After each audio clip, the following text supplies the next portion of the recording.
Bienvenue dans ce mini tutoriel où je vous montrerai comment créer des périodes d'évaluation. Et c'est très important cette partie parce que vous noterez que le logiciel ici il est suffisamment souple pour s'adapter à votre organisation. Si vous comprenez bien les principes de création des périodes dans Scholar, vous pourrez les adapter à votre fonctionnement interne au niveau de votre établissement.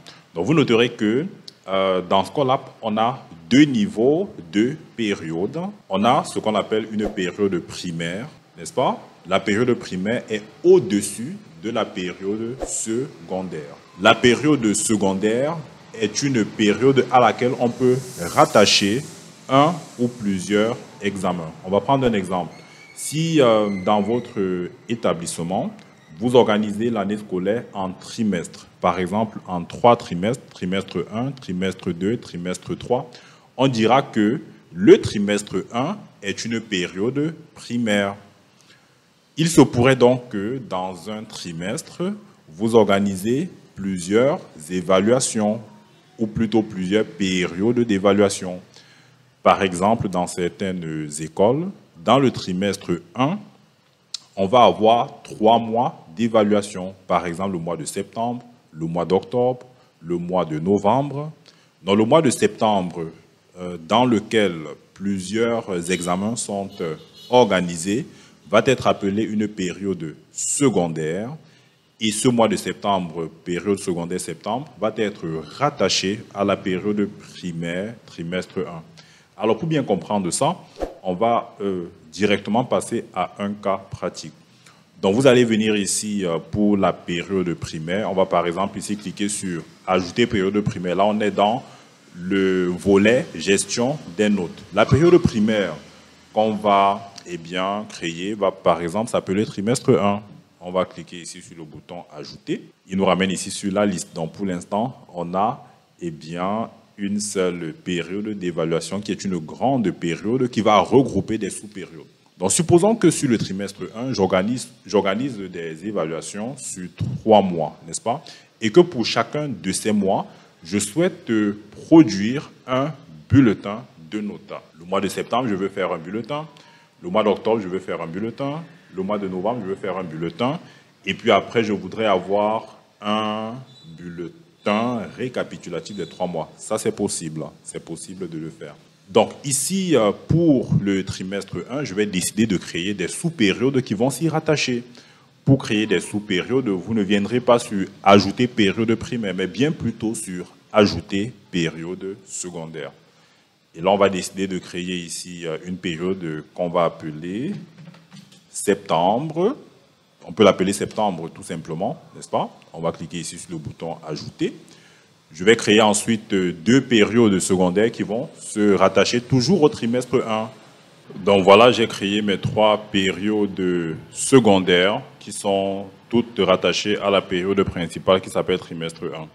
Vous allez voir, il organise les choses suivant l'ordre alphabétique, mais je peux souhaiter vouloir changer la présentation de manière à avoir septembre en premier, octobre en second et décembre en troisième. Pourquoi pas? Ça aussi, vous pouvez le faire.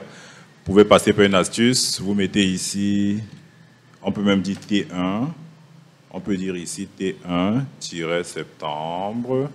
Ensuite, ici, pour le mois d'octobre, on met T2-octobre. Et puis, pour le mois de décembre, on dit T3 décembre. Pourquoi pas? Comme ça, vous avez les 3 examens, mais ce n'est pas obligé ce qu'on vient de faire. C'est juste pour des questions de présentation. Voilà.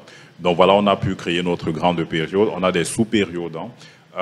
Après ça, je peux maintenant créer des examens pour chacune des sous-périodes. Parce qu'ensuite, vous aurez besoin de saisir des notes dans des examens. Les notes ne sont pas rattachées directement à des sous-périodes, mais bien plutôt à des examens. Donc, on va supposer sur le mois de septembre, j'ai 2 examens. Pourquoi pas?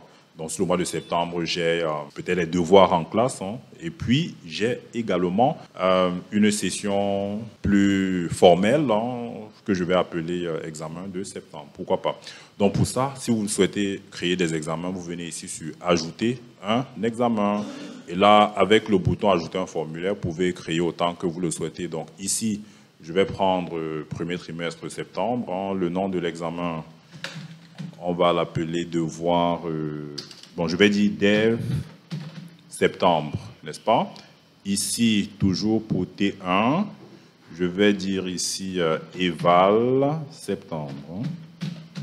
Donc, j'ai mes évaluations en septembre, j'ai également mes devoirs en septembre. Bon, vous noterez que les pourcentages de pondération, c'est pas vraiment obligé de renseigner ça. Hein. Si vous ne mettez rien et que vous cliquez sur ajouter, eh bien, il vous fait une répartition 50-50. Hein.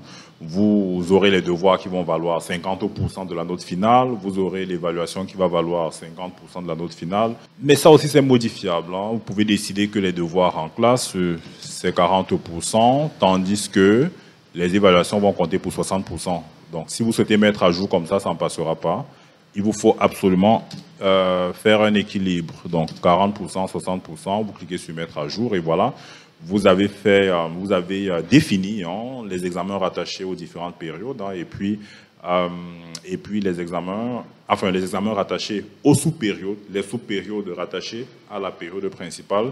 Et vous pouvez faire pareil pour les autres trimestres. Hein. Donc ici, on va rapidement créer des examens pour la sous-période octobre et pour la sous-période décembre. Je viendrai donc ici pour la sous-période octobre.